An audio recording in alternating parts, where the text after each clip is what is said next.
My mom wrote me a check today, a small little gift for my birthday in a couple days. So hopefully next time she can just send me some USDC.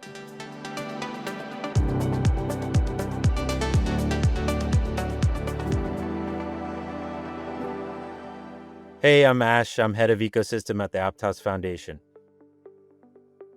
Aptos is actually built in a native programming language called Move, which was built for purpose to manage the security of a high volume of financial assets.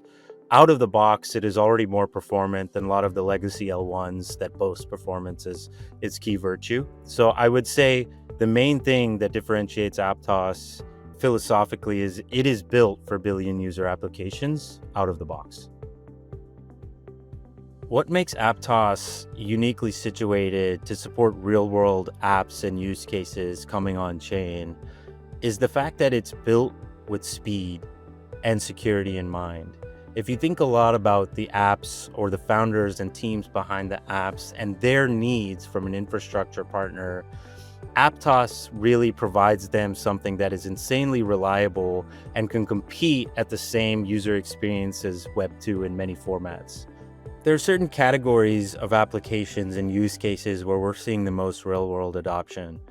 Obviously, DeFi has had product market fit for multiple cycles in Web3, but given the institutional interest and the tokenization of real-world assets, it's going to be very exciting to see how real-world assets and crypto-native assets collide in terms of driving value for the regular user. So we're seeing tons of projects, existing and new, thinking about this white space and how to ship and execute accordingly.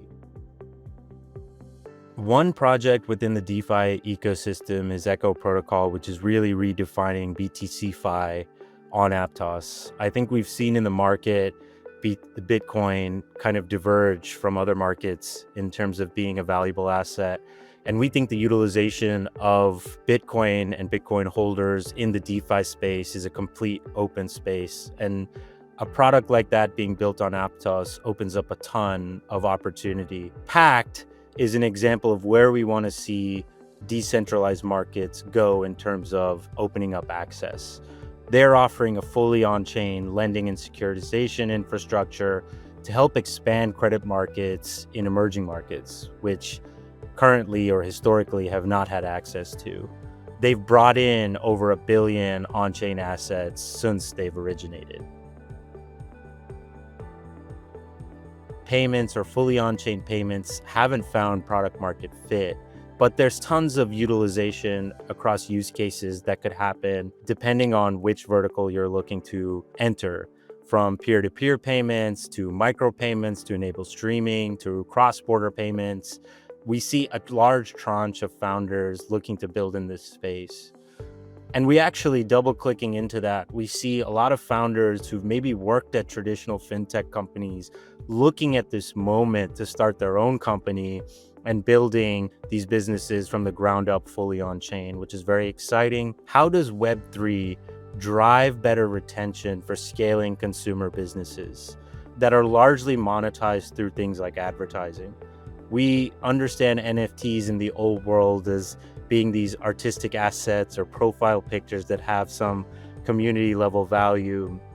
But if you strip away and think about NFTs as a core technology, they're really a loyalty and thus a retention mechanic to drive consumer interaction.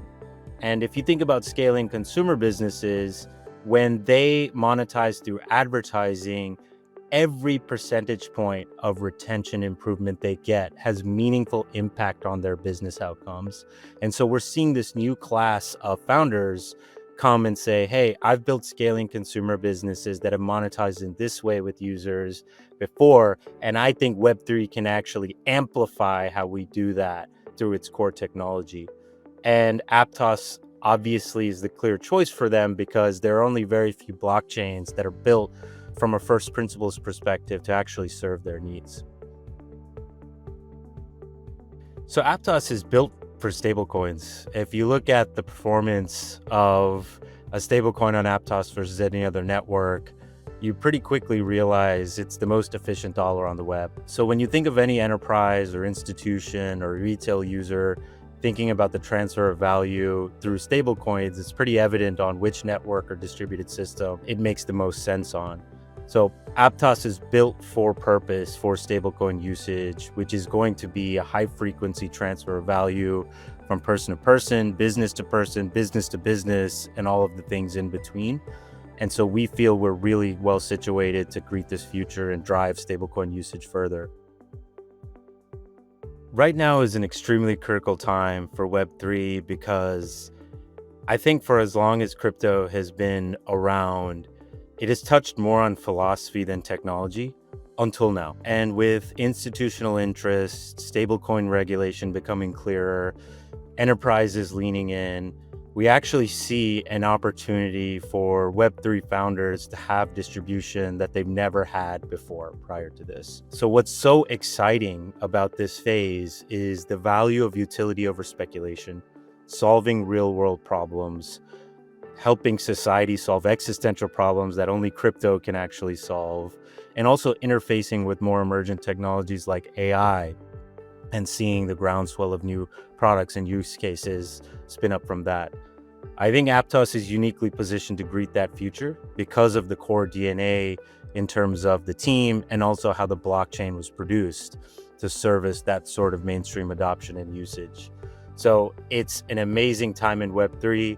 You will probably see a lot of boring businesses being built, but boring sometimes is great, and we're excited to greet both.